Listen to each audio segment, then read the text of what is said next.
Bueno, cuando ustedes me digan, Sí, yo me silencio, doctor, pero estoy acá, ¿sí?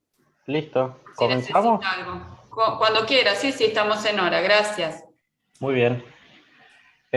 Bueno, buen día a todos. Mi nombre es Ariel Corso, soy médico acá del servicio de hematología. Estoy encargado de la unidad de gamapatías y bueno, la clase en este día de hoy es básicamente tener los conceptos generales de lo que es la hipergamaglobulinemia, pero nos vamos a focalizar en el final en la patología o la enfermedad emblemática que tiene esto, que para eso uno tiene una noción general que es el mieloma múltiple y otra variante dentro de la gamapatía que es la macroglobulinemia de Waldenström.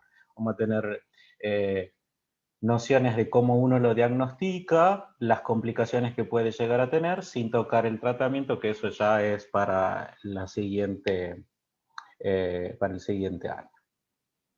Bueno, ¿cómo uno puede definir las hipergamaglobulinemias? Básicamente uno puede decir que primero que esto se debe a alteraciones de las proteínas. Estas proteínas cuando se hablan que están en exceso se llaman hiperproteinemia.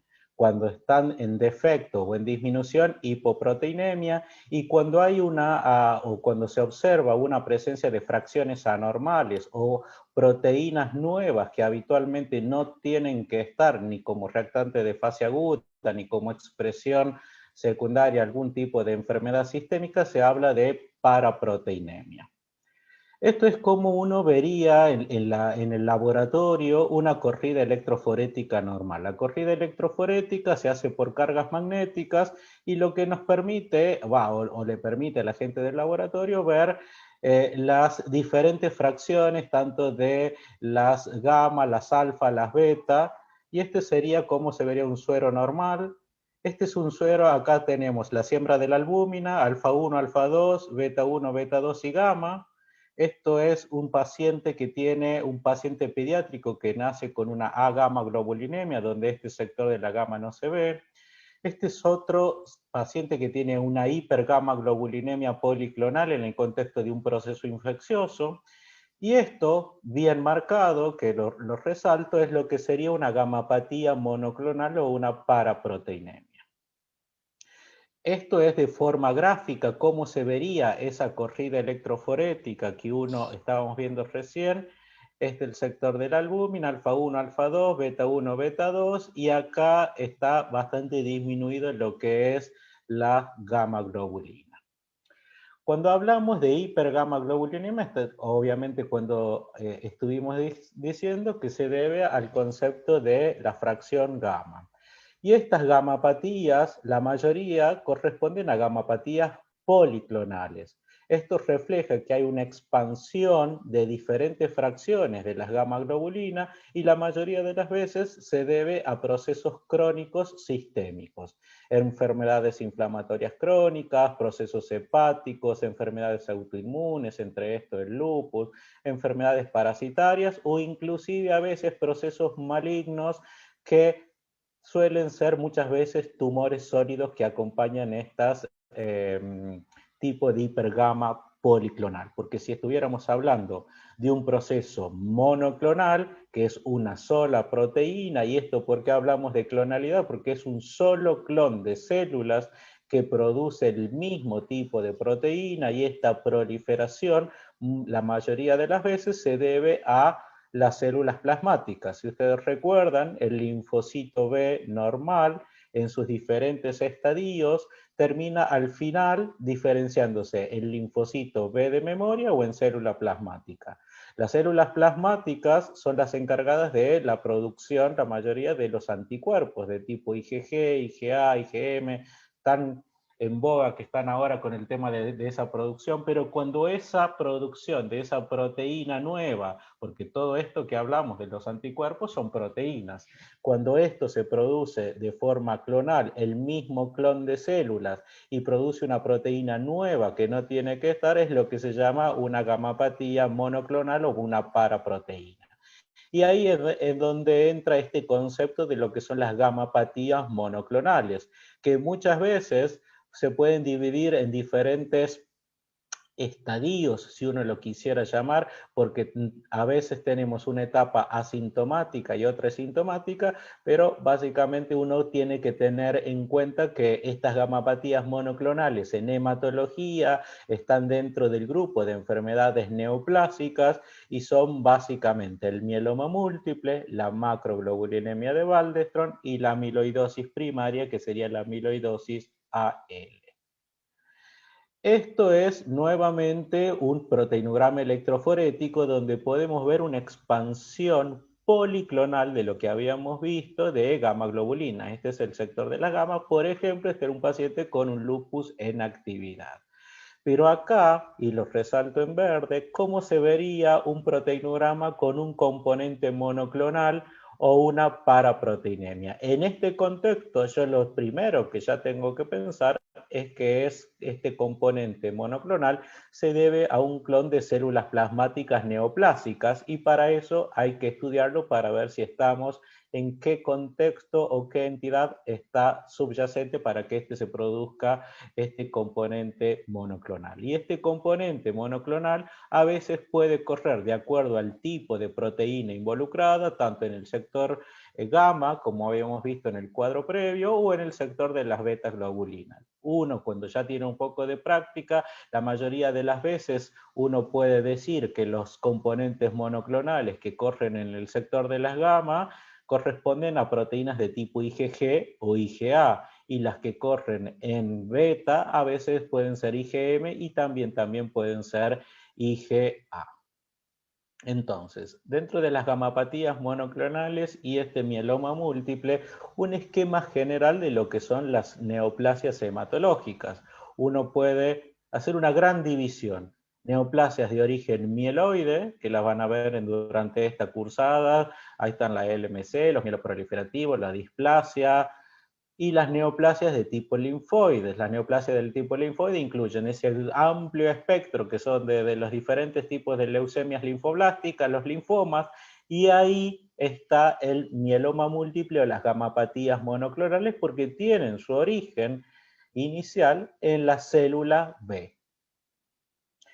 ¿Qué es el mieloma? Es un trastorno de células plasmáticas malignas. ¿Por qué esto uno lo aclara? Porque uno puede tener una expansión de células plasmáticas habitual y puede ser de forma policlonal y pueden estar en el contexto de procesos infecciosos crónicos, como lo decíamos anteriormente, pacientes HIV, pacientes que tienen una estimulación antigénica crónica por un proceso infeccioso, son todas cosas que pueden producir una expansión de células plasmáticas.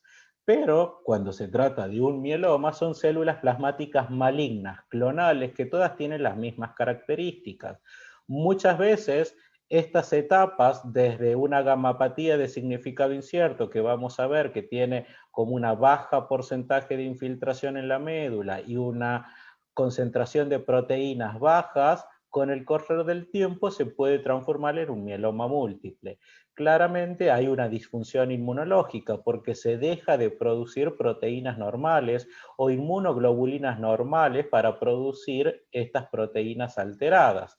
Es una enfermedad tardía, sí, porque se ve en los estadios finales de la evolución y también porque se ve en personas adultas. Es la segunda neoplasia hematológica más común, responsable del 10% de todas las neoplasias en el contexto de la hematología. Hoy por hoy sigue siendo el mieloma una enfermedad incurable, se ha transformado en una entidad crónica cuando se detecta tempranamente por las diferentes estrategias de tratamiento, y uno podría decir que a veces se cumplen las diferentes etapas, desde una célula plasmática normal, se transforma en una gamapatía de significado incierto, luego un smoldering mieloma y luego así ir las diferentes etapas, pero no siempre ocurren estos procesos. Bueno, ¿cómo vamos a clasificar? Bueno, esto ya lo habrán visto o lo van a ver en las clasificaciones de los linfomas. Lo que nosotros utilizamos básicamente son la clasificación de la Organización Mundial de la Salud, que como pueden ver, ahí está, dentro de lo que son las neoplasias de células B maduras, una entidad de estas es las neoplasias de células plasmáticas, y acá es un poco más gráfico, que ahí está la neoplasia de células plasmáticas dentro de lo que son el grupo de las neoplasias de células B maduras. Esto es importante como un gráfico, no para que lo recuerden con exactitud, pero tener en cuenta que esto básicamente, todo este proceso se produce en la médula ósea que está dentro de los huesos, tanto huesos largos como huesos planos y sobre todo en los huesos de la cresta. Por eso cuando uno hace una punción de médula, lo que más vamos a ir es a la cresta ilíaca, sobre todo en la parte posterior-superior. Ahí, cuando se produce este clon de células plasmáticas, este clon interacciona con todo su microambiente, e interacciona con células dendríticas, con todo lo que tiene que ver con una respuesta inmunológica, con células B, con células T, para que se produzca el ambiente propicio para que estas células crezcan. Cuando no hay un ambiente propicio, cuando la inmunidad del paciente está indemne y básicamente reconocen estas células plasmáticas como anormales, patológicas o extrañas, las tratan de limitar el crecimiento o eliminarla. Cuando se produce ese desbalance entre una falta de una correcta regulación o una falta de un stop a un crecimiento de estas células plasmáticas, es donde el clon sigue progresando y luego termina transformándose en estas neoplasias de células plasmáticas. ¿Por qué es importante todo esto? Porque hoy todas las estrategias de tratamiento no solamente están dirigidas a actuar y eliminar directamente estas células plasmáticas clonales, sino también a modificar todo ese microambiente para que no haya un ambiente propicio para el crecimiento. Entonces, los tratamientos están dirigidos a eliminar estas células clonales y a modificar todo su entorno, su nicho, su microambiente para que no puedan seguir creciendo. Entonces, en esta patogénesis que hablamos de las diferentes etapas que van produciéndose en esas células también internamente van cambiando y sobre todo cambiando desde el punto de vista genético. Y esto es importante porque hoy sabemos que todos los mielomas múltiples tienen un pasado de una gamapatía asintomática, esto quiere decir que no se había producido ningún daño de órgano y se podía detectar precozmente, pero también en el contexto de esto es que muchas gamapatías de significado incierto, o sea que no están produciendo daño, no todas evolucionan a un mieloma múltiple y ahí es donde juega un rol muy importante esto que hablábamos del microambiente y las alteraciones genéticas que se producen. Entonces uno podría dividir a estas gamapatías de células plasmáticas en una etapa asintomática, donde no hay un daño de órgano. Ya le voy anticipando que los órganos que más habitualmente están afectados en estas neoplasias de células plasmáticas son el hueso, el riñón, obviamente la anemia y la producción de calcio elevado porque se produce daño de los huesos. Eso es lo que después vamos a ver que son los signos CRAB y esos signos no están presentes en lo que es una gamapatía de significado incierto o un smoldering mieloma o mieloma asintomático, cosa que sí están presentes cuando ya hay un mieloma activo, entonces sí se produce ese daño de órgano y eso es criterio inmediato de inicio de tratamiento. Entonces acá podemos ver cómo en los últimos años se han revisado diferentes criterios y la International Myeloma Working Group, que es esta entidad internacional que revé por una indicación de expertos los diferentes criterios que son de diagnóstico de un mieloma múltiple, tienen en cuenta la presencia de este componente monoclonal tanto en sangre como en orina, la presencia de células plasmáticas clonales en la médula ósea mayor al 10%, estos criterios CRAB o que es la mnemotecnia que uno utiliza para determinar hipercalcemia, deterioro de la función renal con un Clearance menor a 40, cuando hay una anemia con una hemoglobina menor de 10 o cuando hay afectación ósea con lesiones osteolíticas. Y a esto, desde el 2014, se le agrega lo que es básicamente una infiltración en la médula ósea mayor del 60% de células plasmáticas, una alteración de unas proteínas que se llaman cadenas livianas libres con una relación mayor a 100, o cuando hay otros estudios de imágenes, ya sea resonancia o PET, cuando tienen afectación de más de lesiones mayor a 5 milímetros. Entonces, en líneas generales, el concepto básico de un mieloma es que se caracteriza por esta neoplasia de células plasmáticas con un componente monoclonal o paraproteinemia, el compromiso de la médula ósea y el daño de órganos, siempre teniendo en cuenta que lo que más se afecta es la parte ósea, el riñón y la presencia de anemia. ¿Cómo estudiamos los estudios complementarios? Bueno, se hace todo un laboratorio completo, tanto enzimas hepáticas, todo lo que tiene que ver con afectación renal, la LDH, la beta-2 microglobulina, todo eso nos van a determinar a nosotros. Después vamos a ver un índice pronóstico. El componente monoclonal, cómo lo vamos a estudiar y cómo le vamos a pedir a la gente de proteína en bioquímica el estudio, un proteinograma electroforético con inmunofijación y dosaje de inmunoglobulinas. Así también hay que estudiar de forma completa la orina de 24 horas pidiéndole una proteinuria, la detección de cadenas livianas en orina, que esto es lo que llamamos una técnica que se llama Ben-Jones, y las cadenas livianas libres o el free light chain, así en inglés, que es la donde básicamente uno determina que son estas cadenas livianas que son las primeras en detectarse y si están muy aumentadas en una relación capa-lambda es lo que puede diagnosticar precozmente un mieloma múltiple. Vamos a pedir un estudio de la médula ósea. En esa médula ósea nosotros vamos a estudiar la parte genética con un citogenético convencional, una técnica que se llama FISH y también la citometría de flujo para determinar esa clonalidad.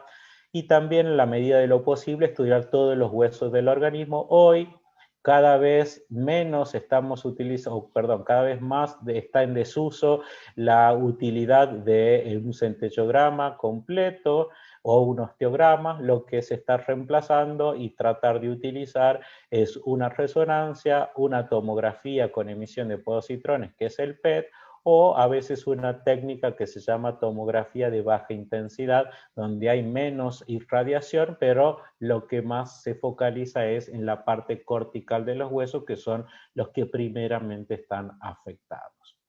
Entonces, cuando nosotros estudiamos una gamapatía monoclonal con sospecha de un mieloma múltiple, vamos a estudiar la parte proteica, vamos a estudiar la parte genética, vamos a estudiar la citometría de flujo y en otros países y actualmente en muy poquitos laboratorios de Argentina se está pudiendo utilizar la Next Generation Sequencing, que esto es una valoración de toda la parte genética más en profundidad. Hoy por hoy todavía no está acceso para todos, pero sí el estudio proteico, el genético y la citometría de flujo.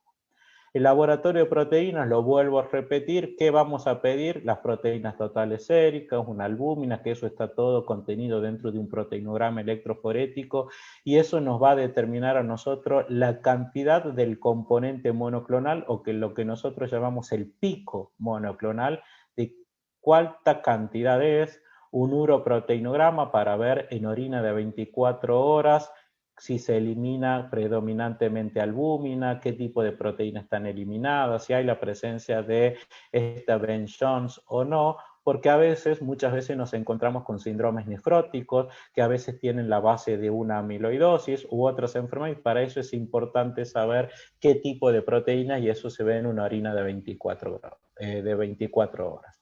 Vamos a pedir la inmunofijación tanto en suero como en orina para determinar qué tipo de proteínas son las que están involucradas. La inmunofijación es una técnica que enfrenta diferentes tipos de anticuerpos a esa proteína anormal y determina si es de tipo IgG, IgA o IgM, mucho menor frecuente IgD o IgE y también si es kappa o lambda, que son las cadenas livianas que pueden estar involucradas. La cuantificación de estas proteínas y las cadenas livianas libres. Esto es a modo recordatorio cómo se vería una estructura proteica de una inmunoglobulina que tiene su porción de cadena pesada y su porción de cadena liviana asociada. Pero también están las otras que se llaman las cadenas livianas libres. Y esto es lo que yo les decía, la importancia de tener precozmente estas cadenas livianas libres, porque son las primeras que comienzan a alterar la relación en una gamapatía monoclonal y son las últimas en normalizarse, hasta el punto que son tan importantes que nos detectan precozmente el avance de una enfermedad y nos detecta y nos ayuda también a demostrar cuando un paciente ha entrado en respuesta completa, inclusive que se llama respuesta completa estricta, cuando se han negativizado estas cadenas livianas libres. Por eso hoy son muy importantes. No en todos los laboratorios también se están utilizando, pero sí es importante saber que uno las tendría que pedir como parte de una valoración de toda la parte proteica de estas gamapatías monoclonales. El inmunofenotipo, que es lo que decíamos con la citometría de flujo, es lo que nos va a determinar si este clon de células es básicamente clonal o no. Clonales que tengan las mismas características y policlonales que cada una sean de diferentes características o diferentes fenotipos, y también nos va a ayudar a ver cuál es el porcentaje de infiltración en la médula y después cómo es la respuesta al tratamiento, que es lo que se llama enfermedad residual. Y esto también como un factor pronóstico, nos predice si antes de tener toda la evaluación, si las características de las células que estamos viendo corresponden a una gamapatía más de tipo asintomático o estamos en presencia de una gamapatía más relacionada con un mieloma múltiple sintomático. Esto es como se verían las diferentes infiltraciones de células plasmáticas, pero fíjense que muchas veces estas células plasmáticas son policlonales, por eso es importante hacer esta citometría de flujo, porque la mayoría de las veces están implicados procesos virales crónicos que ayudan a la proliferación, y este porcentaje aumentado de células plasmáticas que uno podría ver en un extendido o cuando nosotros los vemos al microscopio, si las hiciéramos pasar por citometría de flujo, todas serían policlonales. ¿Por qué? Porque se deben a expansión de los diferentes tipos de virus. Por eso es importante hacer la citometría de flujo también. Con respecto a las manifestaciones clínicas, volvemos a esto, y la mnemotecnia, acuérdense en esto de que era de cangrejo, de crab, que tiene que ver con la hipercalcemia, el deterioro de la función renal, la anemia, las lesiones óseas, y muchos autores también determinan procesos infecciosos a repetición como características que van a determinar la conducta de tratamiento. Entonces, a modo de repaso, vamos a tener esta proliferación de células plasmáticas clonales que van a producir una proteína monoclonal o paraproteína, que esto es anormal, y esto vamos a determinar el pico monoclonal y le vamos a pedir todos los estudios que tienen que ver tanto en sangre como en orina para poder determinar si esta proteína es de tipo IgG, IgA o IgM, y si tiene cadena liviana capo lambda, determinar si hay presencia de anemia, si hay deterioro de la función renal y si hay afectación ósea como se está produciendo o como se demuestra en esta imagen del PET en toda la parte ósea, o inclusive una fractura patológica, que es cuando un paciente se ha fracturado sin una causa clara, y eso se debe a que hay una severa desmineralización o una lesión cortical, y eso estamos en presencia de un mieloma múltiple sintomático que requiere tratamiento. Estas proteínas o el componente monoclonal o el mieloma múltiple, más allá de las alteraciones clásicas de síntomas, pueden producir otras cosas, pero fíjense en que lo más frecuente es la presencia del componente monoclonal, la anemia, las lesiones óseas, el dolor de los huesos y mucho en menor medida la fatiga, pérdida de peso, deterioro de la función renal. Esto es muy importante porque son las causas que habitualmente los pacientes van a un médico clínico. La detección precoz de un paciente con gamapatía monoclonal o un paciente con sospecha de mieloma viene del médico clínico general y no porque van al hematólogo pensando que tengo una gamapatía. La mayoría de las veces de los pacientes que nosotros vemos con sospecha de mieloma es porque alguien tempranamente ha pensado o ha detectado un componente monoclonal y nos los ha derivado, ya sea porque el paciente tenía una anemia crónica de causa no aclarada, porque tenía un deterioro de la función renal, porque tenía una fractura patológica. En ese contexto, en todo paciente mayor de 60 o 50 años, para ser más precisos, se le tendría que pedir un proteinograma electroforético para descartar que no esté en presencia de un componente monoclonal y todos sus síntomas pueden estar relacionados a una neoplasia de células plasmáticas. Pero fíjense que estas proteínas muchas veces pueden producir otros síntomas, no solamente el clásico deterioro de la función renal, a veces se pueden depositar en los nervios y producir neuropatía. Esto es lo que hablábamos de cómo hay una falta de una normal producción de proteínas normales, los pacientes tienen mayor predisposición a infecciones y cuando están comprometiendo la médula ósea y hay un gran deterioro o una gran infiltración, se produce el daño óseo con la hipercalcemia, los dolores que son óseos que son muy importantes porque muchos pacientes se la pasan yendo de traumatólogo en traumatólogo o al reumatólogo porque tienen dolores óseos variados y nunca alguien ha pensado que podía deberse eso a un componente monoclonal, o cuando se les pide una radiografía o una tomografía se ven lesiones líticas. Esto es muy importante hacer una detección temprana y derivarla tempranamente al hematólogo porque podemos estar en presencia de esta neoplasia de células plasmáticas. Todo esto, si aparte tiene anemia, aún más. Esto es a modo esquemático, un poco gráfico, cómo nosotros podemos determinar una gamapatía de determinado incierto, de origen incierto, cuando tiene un componente monoclonal o un componente M o una paraproteína menor de 3 gramos decilitro, la infiltración de células plasmáticas en la médula es menor del 10% y no hay afectación orgánica. En el mieloma múltiple asintomático o en el smoldering, ese componente monoclonal es mayor a 3.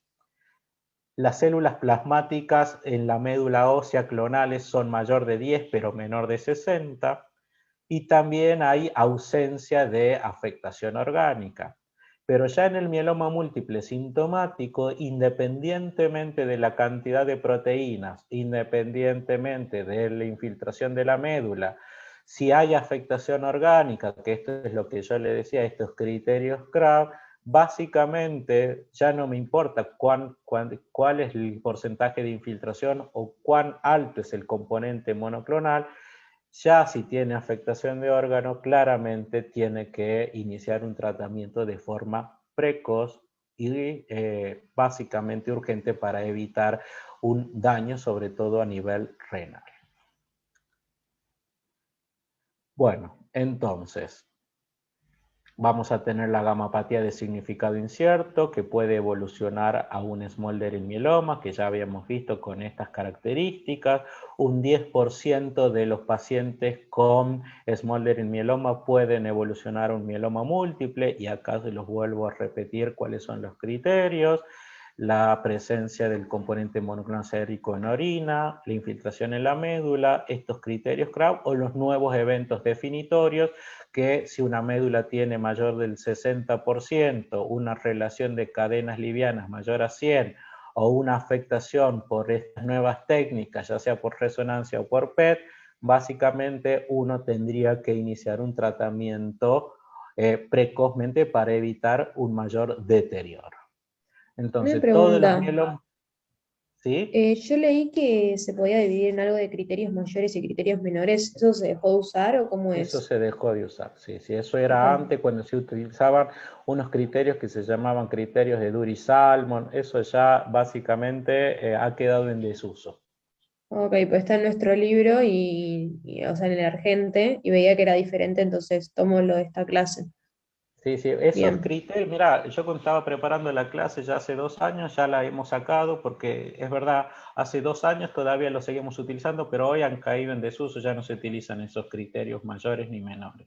Es más, después pueden leer también que hay unos criterios, estos que yo les decía, de Dury-Salmon, que tienen que ver que de acuerdo al tipo de proteína, si era IgA, una cantidad, si era de tipo IgM otra, bueno, eso también ha quedado en desuso. Porque pueda llegar a ser útil, sí, nadie dice que no sea útil, pero hoy tenemos mejores técnicas y una mejor valoración, y esos criterios ya prácticamente nadie los utiliza en la actualidad. Ok, perfecto. Bueno, entonces veíamos que todos los mielomas múltiples necesitan y son los que van a recibir tratamiento. Los mielomas asintomáticos o los smoldering por ahora no, pero es cierto que cada vez más se están utilizando este grupo de pacientes para entrar en ensayos clínicos para tratarlo precozmente. ¿Por qué? Porque si yo tengo un paciente que tiene un smoldering mieloma y tiene factores de riesgo que van a progresar o que me indican a mí que va a tener una evolución temprana a un mieloma sintomático, ¿por qué voy a esperar? Si, por ejemplo, si yo hago un screening para todas las otras neoplasias, por ejemplo, un screening de mama, un screening de cuello de cervix o todo esto, y actúo precozmente, ¿por qué no haría lo mismo en una neoplasia de células plasmáticas? Bueno, hoy la mayoría de los pacientes que se diagnostican en esta etapa entran o se deberían tratar de entrar en ensayos clínicos. La mayoría en los lugares más evolucionados, donde hay mayor acceso a ensayos clínicos, casi el 80% de los pacientes están entrando en ensayos clínicos, y esto después uno va a determinar si es un smoldering de bajo riesgo o alto riesgo, que ya excede un poco esto, pero los smoldering de alto riesgo son los que deberían tratarse como si fuera básicamente un mieloma sintomático. Y esta gamapatía monoclonal por ahora no tiene criterio de tratamiento, solo de expectante y evolucionar, pero básicamente tener en cuenta estos criterios. Esto es uno de los, cómo nosotros hoy lo estadificamos. Este es el primer índice pronóstico internacional que teníamos como criterio de pronóstico. Utilizábamos la beta 2 microglobulina y utilizábamos la albúmina, y ahí lo determinamos si estábamos en un grupo 1 o un grupo 3, y esto tiene impacto. ¿Por qué? Porque los que están en un estadio 3 tienen un pronóstico mucho más pobre en la evolución y en respuesta al tratamiento, porque básicamente están en una etapa un poco más avanzada. A esto, con el tiempo, se le han asociado factores pronósticos desde el punto de vista genético. Habíamos visto que cuando nosotros estudiábamos una neoplasia de células plasmáticas, lo enviábamos a los estudios genéticos, y hoy todos los estudios que puedan venir con alteraciones genéticas nos podrían dividir si es un mieloma de riesgo estándar o de alto riesgo. No hay bajo riesgo, o hay riesgo estándar o es alto riesgo. Simplemente para que ustedes recuerden, y nadie le va a andar preguntando, pero tengan en cuenta que hay 3 cromosomas que básicamente tienen un impacto negativo en la evolución de los pacientes con mieloma. Que es la deleción del 17p, y esto lo van a ver en muchas otras neoplasias linfoides, inclusive en la LLC o en algunos tipos de linfoma, todo lo que tenga la deleción del 17p, porque ahí en ese brazo corto del cromosoma 17 se ubica el P53, que es esta proteína reguladora guardián del genoma, que al estar delecionado no está esa proteína, entonces se producen alteraciones genéticas adicionales. Todo lo que tiene que ver con el cromosoma 14. ¿Por qué? Porque en el cromosoma 14 codifica el gen de la cadena pesada de la inmunoglobulina, y es el gen que está implicado básicamente en las neoplasias de células plasmáticas, y también lo que tiene que ver, y en los últimos años se ha agregado, las alteraciones del cromosoma 1, tanto como amplificación o como deleción. Entonces, lo que tengan que ver con las alteraciones del 14, las translocaciones, las deleciones del 17 o las alteraciones del cromosoma 1, eso le ponen un impacto negativo y hacen que el paciente tenga un mieloma de alto riesgo. Y esto es lo que después, en punto de vista en genética, uno va a determinar que son alteraciones genéticas primarias, las que implican a las translocaciones de la inmunoglobulina, que son estas del cromosoma 14, o alteraciones genéticas secundarias, que son las que implican o están relacionadas al cromosoma 1 o a la deleción del 17p. ¿Y esto por qué es importante? Porque ya se utiliza hoy el ISS revisado. Ese ISS que yo les había comentado, se les agrega las alteraciones genéticas, más la presencia de esta enzima que es la LDH, y uno va a determinar si el paciente con un mieloma múltiple tiene un ISS revisado de 1, 2 o 3. Y esto es porque es importante, porque esto le impacta un pronóstico. Fíjense en cómo es el pronóstico a los 5 años de un paciente que tiene un estadio 1 de 82% de sobrevida versus un estadio 3 que cae a más de la mitad, 40%. Para eso también es importante saber en qué estadio inicial, porque eso le impacta pronóstico, porque también volvemos a lo mismo, a la parte de ensayos clínicos, en los pacientes de alto riesgo citogenético o con un ISS revisado elevado, o sea, de 3, podrían acceder a ensayos clínicos a nuevas estrategias, porque se sabe que estos pacientes no responderían de la mejor forma a un tratamiento estándar de lo que estamos utilizando. El tratamiento no me voy a meter en porque esto ya es otra clase, simplemente tener en cuenta que el tratamiento es un manejo multidisciplinario, porque no solamente el hematólogo el que dirige qué esquema de tratamiento hacer, sino pacientes que están con deterioro de la función renal tienen que tener un seguimiento, por ejemplo, con el nefrólogo. Paciente que ha recibido una fractura o tiene una lesión en una vértebra y necesita una intervención, el seguimiento por el equipo de columna. Si el paciente tiene procesos infecciosos a repetición, que haga en forma conjunta el seguimiento con el infectólogo para poder hacer todas las profilaxis, no solamente de vacunas, sino las profilaxis antibióticas que correspondan de acuerdo a los tipos de tratamientos que uno puede elegir. Entonces, todo esto es el manejo multidisciplinario. Entonces, va a estar dirigido a reducción de la masa tumoral, al manejo de las complicaciones, porque muchos de estos pacientes los conocemos cuando ya tienen complicaciones. Más,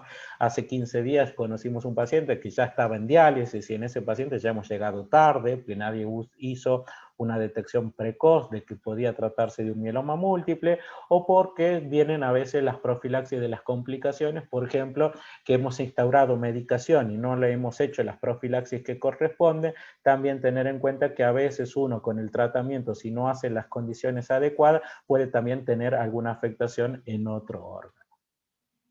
El manejo, como decíamos, va a ser destinado a todo esto, a la anemia, al compromiso óseo, al manejo de la hipercalcemia, al manejo de la insuficiencia renal, y también tener en cuenta que este componente monoclonal puede producir otras cosas. Puede producir hiperviscosidad, puede producir fenómenos de crioglobulinemia, puede estar en contexto de lo que se llama esta amiloidosis o enfermedad por depósito de cadenas livianas, o puede interferir con la coagulación y el paciente tener mayor predisposición a sangrados. Entonces son todas cosas que nosotros tenemos que evaluar en el contexto de un paciente con mieloma, con un componente monoclonal, a la hora de decidir la estrategia de tratamiento, también tener en cuenta todas estas otras cosas o complicaciones que pueden venir por esta paraproteinemia. Esto es a modo de repaso, que veíamos que el mieloma puede producir la afectación ósea. Básicamente tener en cuenta cuando nosotros estudiamos a un paciente con una gamapatía, nunca olvidarnos de la columna, porque en el 60% de la afectación ósea se ubica en la columna y es como el sector de choque a nivel óseo. Y esto es muy importante, no solamente porque le va a provocar dolor, sino que le va a provocar inestabilidad en su columna, y si se produce una fractura aplastamiento puede predisponer al desarrollo de mayores fracturas porque se pierde esa estabilidad.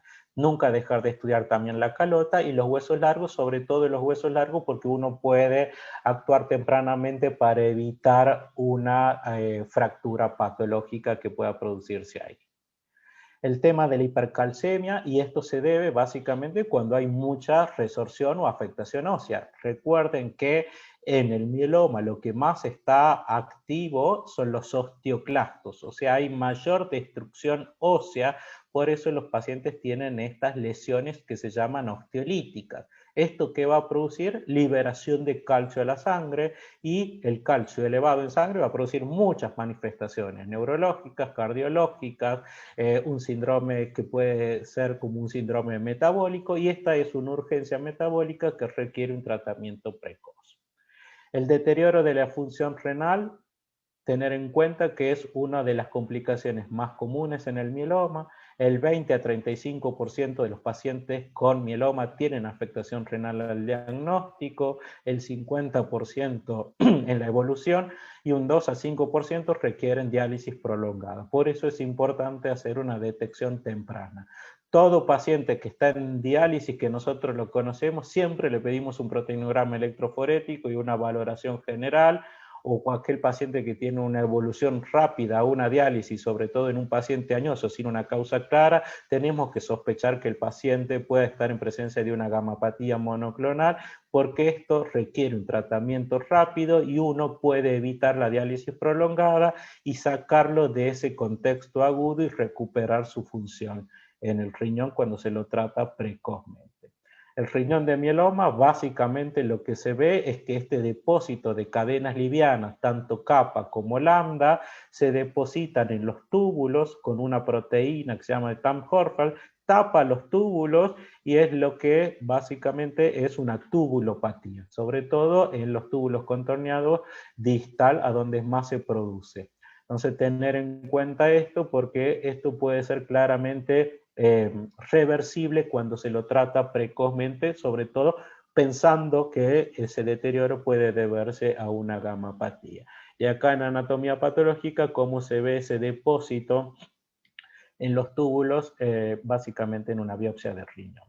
En la anemia es multifactorial, gran parte se debe a la infiltración de la médula ósea, pero hay muchos otros factores que están implicados en el desarrollo de la anemia de los pacientes con mieloma. Incluso la afectación renal, un déficit de eritropoyetina, a veces hay una mala utilización del hierro, son muchos factores que intervienen, pero la anemia es un acompañante bastante frecuente en los pacientes con mieloma múltiple. Y también el tema de las infecciones, que no solamente tienen que ver porque hay una falta de una normal producción de proteínas que lo protegen al paciente, sino también a veces por el propio tratamiento. Por eso es importante hacer todas las profilaxis que son necesarias.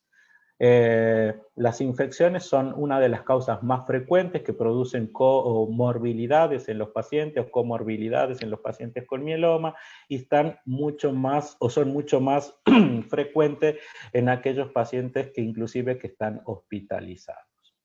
Y ya para terminar, 2 o 3 slides, dentro de este componente monoclonal o paraproteína, también se encuentran dentro del grupo de las neoplasias de células B lo que se llama la macroglobulinemia de Waldenström, o esta entidad que se llama linfoma linfoplasmocítico. ¿Se acuerdan que yo le había dicho que teníamos una etapa donde la célula B pasaba por diferentes estadios, y había una etapa en que se diferenciaba a célula B de memoria o a célula plasmática? Que esta célula plasmática es la que después se puede alterar y transformar en un mieloma. ¿Qué pasa en la macroglobulinemia de Waldenström? Básicamente esto se ve que esta alteración se produce en esta etapa intermedia, entre célula B de memoria y célula plasmática. Por eso, la célula de la macroglobulinemia de Waldenström tiene características de linfocito B y características de célula plasmática. Por eso sus fenómenos o su clínica puede tener esta superposición de entre un linfoma y un mieloma múltiple. También vamos a ver un componente monoclonal, pero la característica que tiene la macroglobulinemia de Waldenström es que este componente monoclonal siempre y exclusivamente es de tipo IgM.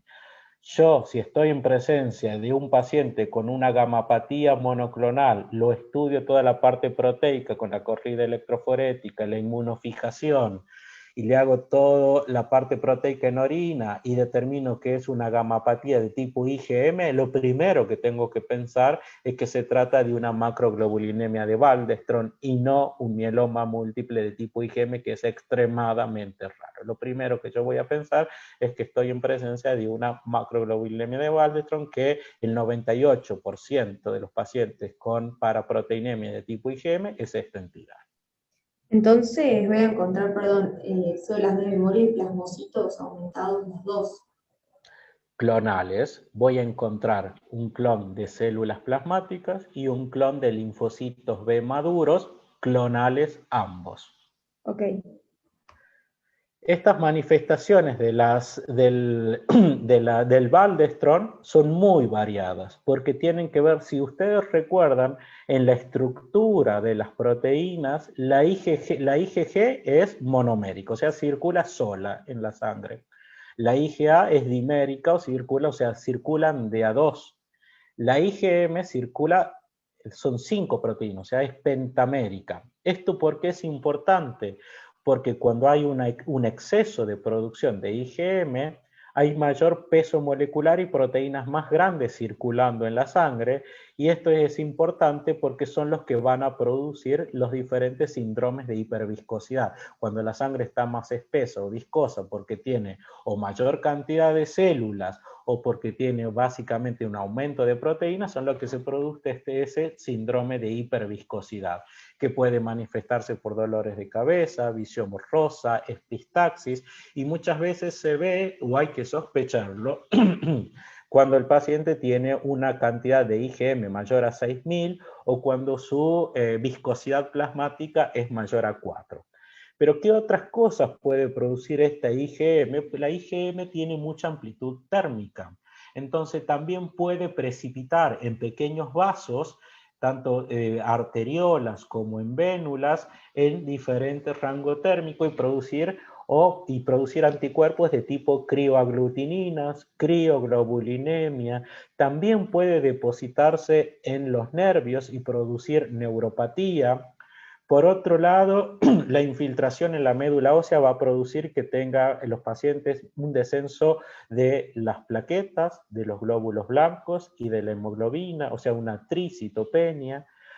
A esto se le agrega que esta proteína M, cuando se deposita en el tubo digestivo, se produce una falta de absorción de hierro y también un mal metabolismo con la hepcidina. Entonces esto agrega la anemia, que muchas veces es por déficit de hierro y no porque el paciente tenga una úlcera o porque tenga divertículos. Muchas veces es porque hay una pérdida de hierro con una falta de absorción por este mecanismo donde está implicada la hepcidina. En menor porcentaje puede, como habíamos dicho, puede tener cosas parecidas a un linfoma. ¿Y qué tienen los linfomas? Aumento del tamaño de los ganglios en los diferentes tipos de grupos ganglionares. En la macroglobulinemia de Waldenström, solo al diagnóstico menos del 10%, menos del 20% tienen adenopatías, pero cuando la enfermedad progresa o recae, el 50-60% de los pacientes tienen adenopatías, y esto es muy importante porque también pueden asociarse a esplenomegalia.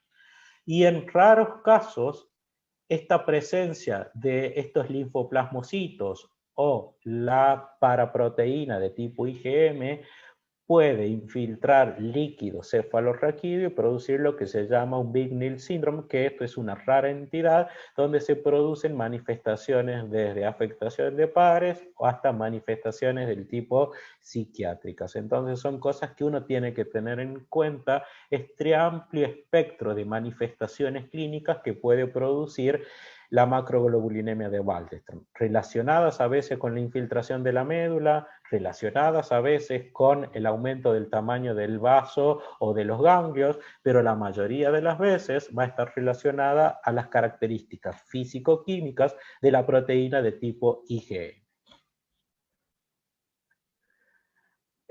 Acá, para aclarar un poco, las manifestaciones clínicas habíamos visto que pueden ser inespecíficas, la hepatoesplenomegalia en el 20%, síntomas B 25%, hiperviscosidad 20-30%, básicamente tener en cuenta esto lo que veníamos hablando de las manifestaciones físico-químicas de la proteína, y acá un cuadro comparativo, que esta proteína de tipo IgM monoclonal, por su estructura pentamérica, son los que más va a producir hiperviscosidad, y lo que dijimos de las manifestaciones clínicas, si precipitan en frío, crioglobulinemia tipo 1, y los fenómenos de acrocianosis o fenómenos de Raynaud en las extremos distales de los manos y pies. Cuando se deposita en los nervios, se producen unos anticuerpos que son de tipo IgG o IgM gliadina, por ejemplo, o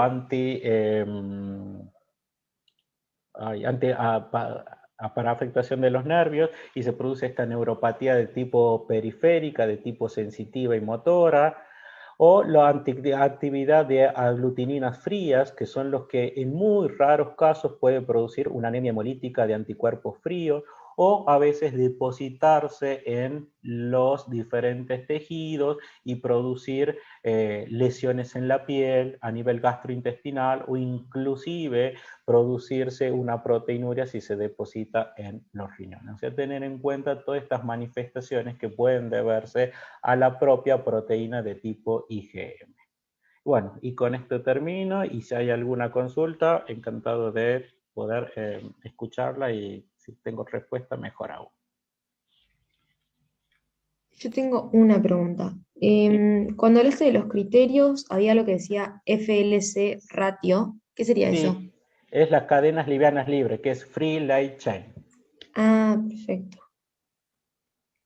Y el ratio es, por ejemplo, si yo tengo un mieloma múltiple de tipo IgG kappa, y tengo una concentración del componente M de 5 gramos, por decirte, y yo le mido las cadenas livianas libres, y tiene una cadena kappa de 3000 y una cadena lambda de 5, y yo divido 1000 en 5, me va a dar una relación mayor a 100, y claramente eso es un ratio mayor a 100, que son los nuevos criterios definitorios de mieloma, y esto es lo que es FLC, Free Light Chain, o cadenas livianas libres. Perfecto. Y una pregunta más. En cuanto a estos criterios, ¿tiene que haber una cantidad o con uno ya se puede hacer No, diagnóstico? ¿Cómo es? directamente, cuando ya hay algún criterio de estos CRAB clásicos o un evento definitorio de mieloma, con uno solo es suficiente para tener un criterio de tratamiento. Mira, te cuento, ayer me mandaron un paciente en consulta, un paciente de 65 años que venía con una historia de una anemia crónica, pero que no llegaba a ser muy importante. Se le hizo un proteinograma electroforético a un colega, y tenía un componente monoclonal bajo, de 1.5, 1.3, que no era muy alto. Y comenzamos el estudio de todo pensando que podía tratarse de mieloma múltiple. Médula ósea con 15% de infiltración. Un PET que no tenía ninguna afectación ósea, o sea, no tenía ninguna afectación osteolítica, ni hipercaptante, ni nada. No tenía fallo renal, no tenía hipercalcemia, no tenía ningún criterio CRAB, y solo estaban pendientes las cadenas livianas libres. Ayer, cuando me va a ver, me trae las cadenas livianas libres que se le habían hecho en otro laboratorio, y tenía una capa de 5400 y una lambda de 3. Obviamente que cuando le hice la relación, tenía una relación de 240. Ahí ya es un criterio que es un paciente que tiene que iniciar tratamiento, porque ya tiene un evento definitorio de mieloma, y por más que si eso no lo hubiera tenido, categorizaba como un smoldering mieloma. ¿Por qué? Porque tenía más del 10% de células plasmáticas en la médula y no hubiera tenido ningún otro daño de órgano. Pero con estas cadenas livianas libres, ya con una relación mayor a 100, no hay duda que se va a beneficiar con un tratamiento precoz. Perfecto, se entendió perfecto. Gracias. Buen día, yo tengo una pregunta. ¿Sí? Un paciente que tiene mieloma y se hace una PET-CT, lo normal es que aparezca la imagen como mostró una diapositiva anterior, así todo focos hipermetabólicos en muchos lados, o puede ser, por ejemplo, en un hueso aislado. No.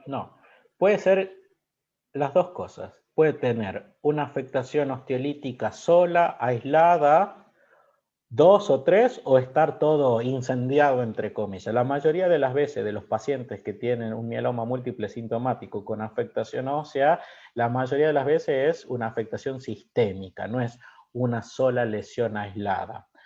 Hoy se determina que los pacientes que tienen más de 2 lesiones aisladas, mayor de 5 milímetros, ya sea por resonancia o por PET, y que captan, también es un criterio definitorio de mieloma y se beneficiarían con un tratamiento temprano. Pero tener en cuenta esto que básicamente el PET me va a determinar cuando se fusiona con una tomografía, ahí nos da mayor información, porque la tomografía me evalúa la cortical, si hay destrucción ósea con estas lesiones osteolíticas, más si hay actividad porque está el mieloma activo. ¿Por qué esto es importante? Porque yo a veces puedo tratar al paciente y le vuelvo a repetir el PET y tuvo una respuesta completa, pero me sigue quedando la lesión osteolítica, pero sin actividad. Y eso quiere decir que el hueso no alcanzó a recuperarse, pero ya no está destruyéndose. Por eso es importante también medir no solamente la afectación ósea con las lesiones osteolíticas, sino también si esas están en actividad. Claro, perfecto. Y otra pregunta de curiosidad. ¿Cuánto vive más o menos un paciente que tiene mieloma múltiple? Y hoy depende de muchos factores.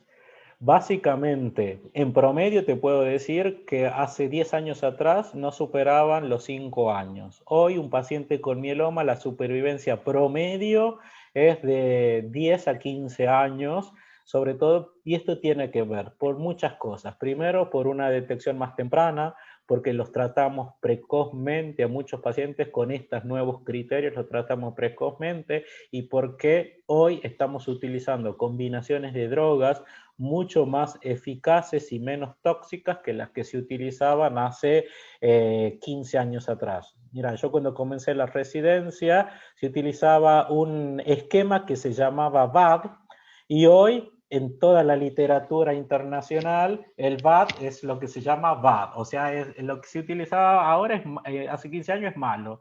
Nadie se le ocurriría utilizar ahora ese esquema. Ahora se utilizan otro tipo de estrategias y el mieloma es una enfermedad que ha avanzado mucho en sus estrategias, más ya ni siquiera se habla de quimioterapia, se habla más de inmunoterapia o terapia individualizada o terapia target, donde hay blancos celulares o moleculares donde van a actuar, y eso ha mejorado mucho la supervivencia y la calidad de vida de los pacientes. Claro, perfecto. Muchas gracias, doctor.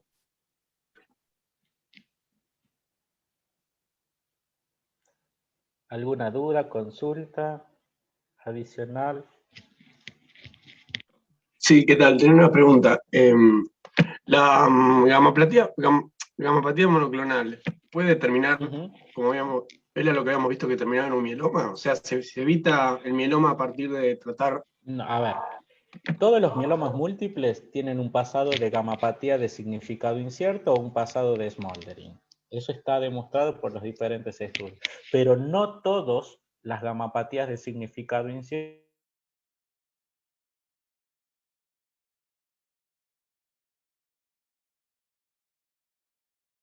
Entonces hoy a ese grupo de pacientes los determinan riesgos. Por ejemplo, un paciente con un MGUS, o sea, una gamapatía de significado incierto de tipo IgG-kappa, con una concentración de componente monoclonal menor a 1,5, sin ninguna otra afectación o cosa que nos haga sospechar que puede estar relacionado con su gamapatía, y con una relación de cadenas livianas libres normal, es lo que se llama una gamapatía de bajo riesgo, y yo la sigo de forma anual.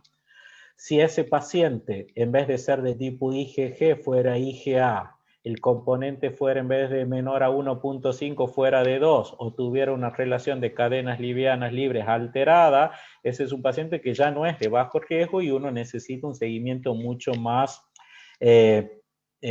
periódico, porque son aquellos que pueden evolucionar a un mieloma múltiple sintomático. Lo mismo pasa en los pacientes con smoldering. Hoy hay unos criterios internacionales, que de eso yo no me quería meter, pero hay unos criterios que se utilizan que son unos criterios que se llaman 20-2-20. ¿Esto qué quiere decir?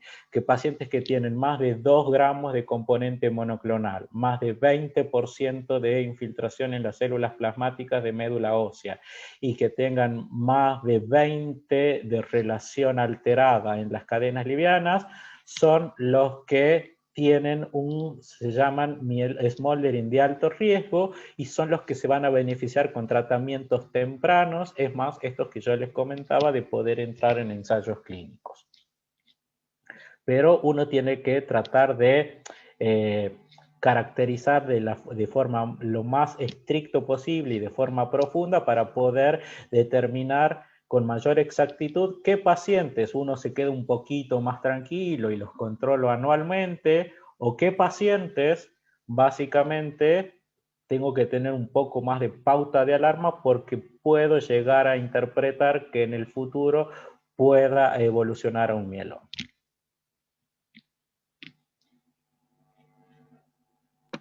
Bueno, gracias.